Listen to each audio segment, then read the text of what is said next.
Welcome to the Billboard Mastery Podcast, where you will learn the correct way to identify, evaluate, negotiate, perform due diligence on, select the construction type, build, rent the ad space, and operate billboard signs. And now, here is your host, the guy that built from scratch the largest privately owned billboard company in Dallas-Fort Worth, Frank Rolfe. Webster's Dictionary defines closing as bringing to an end. However, what we'll be talking about on closing today means a new beginning. This is Frank Rolfe with the Billboard Mastery Podcast. We're going to talk about closing deals, trying to get someone to actually sign the document, because until they sign the document, you don't have much. So what does it mean when you say closing? What is that defined as? Well, it means doing the steps necessary to wrap things up, to actually get the person, whatever the party may be, to commit, to sign the document, to sign the ground lease for your sign, to sign the ad lease to rent the sign. And why is it so important? Well, the problem is so many people have great talents at sales and negotiating, but they're not very good at closing. So as a result, they waste a lot of time. They get almost down to the 1 yard line like football, but they can't ever score. As we all know, if you watch your team on a Sunday and they lose miserably, and it's really tantalizing if they got down and almost scored 44 times, but they never went in the end zone once. Didn't do you any good at all, right? Didn't get any score. So closing is really very, very important to your career in billboard investing. So let's go over some of the standard closings, why they work, and it'll all make sense in the end. So let's assume that you're trying to build a sign on somebody's property. So what you would normally do is, if you can, meet them out there at the property and then start off the conversation with, let me show you where it's going to go. And walk over, show them the spot, show them where you're going to drill the hole, explain how you're going to bring the sign in, what the access is going to be for it. And then say, let's go ahead and get this thing signed up and get it going. Or let's say you're going to go ahead and buy the sign from someone who owns the sign. Then you say, okay, well, next steps are going to be, I'm going to go out there and get a new sign face made, start renting the ad space, do little inspections, make sure the safety's all good. And so let's get that going and sign right here. Or you're trying to rent the ad space. So you say to them, okay, well, now what are you thinking as far as the ad copy? Here are some ideas I had. And let's go ahead and get this thing signed so we can get that artwork started. What have I done in all three cases? What I'm doing is I'm pointing the person to the future. Because if I talk the future and they talk the future, then in their mind, they've already signed. They've already agreed. Car dealers do the same thing. They like to show you the car that's for sale.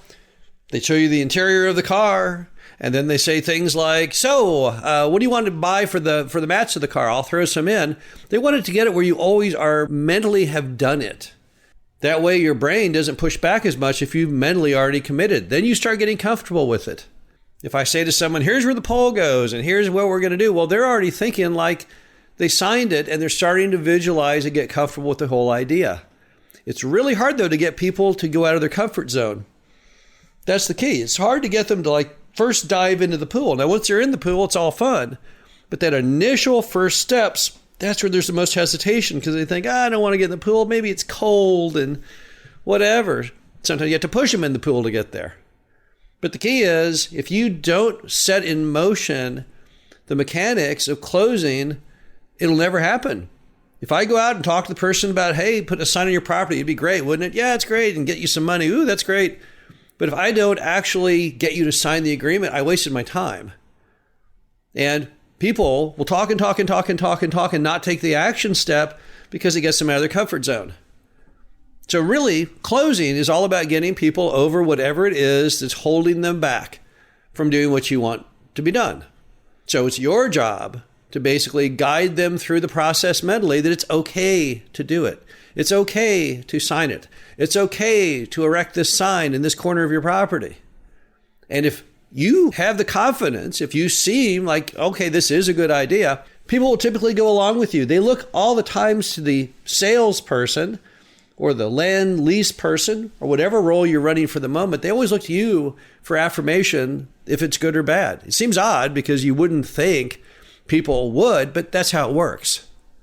You ever been to like a store that sells clothing or something, and people will ask the salesperson, so, does this look good on me? Well, of course they're going to say, yeah, it looks fantastic on you. But it seems weird that that's the person you'd ask. Wouldn't you ask someone who has no affiliation with the sale at all? Well, I think I would. Maybe another customer standing around, hey, excuse me, how do I look in this? Oh, you look terrible. But no, instead they ask the very person that is the most unusual to ask, and that's the person who's actually doing the sales. And when you are trying to build a sign or buy a sign or rent a sign, that's actually how the priority level works. The bottom line to it all is that closing is not hard once you've done it a few times. The most important thing to remember of a good closer is the good closer makes the person comfortable with the idea, makes them feel that it's a positive step for them to do it, and they get them thinking into the future, the next steps after they do it.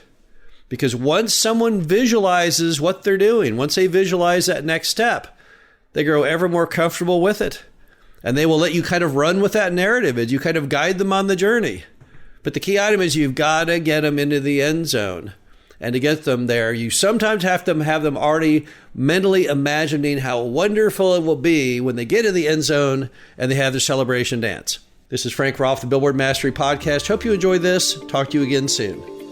Thank you for listening to the Billboard Mastery Podcast. Be sure to visit us at www.billboardmastery.com, where you can find past episodes of this show, plus an array of information to help you successfully build, buy, and operate billboard signs.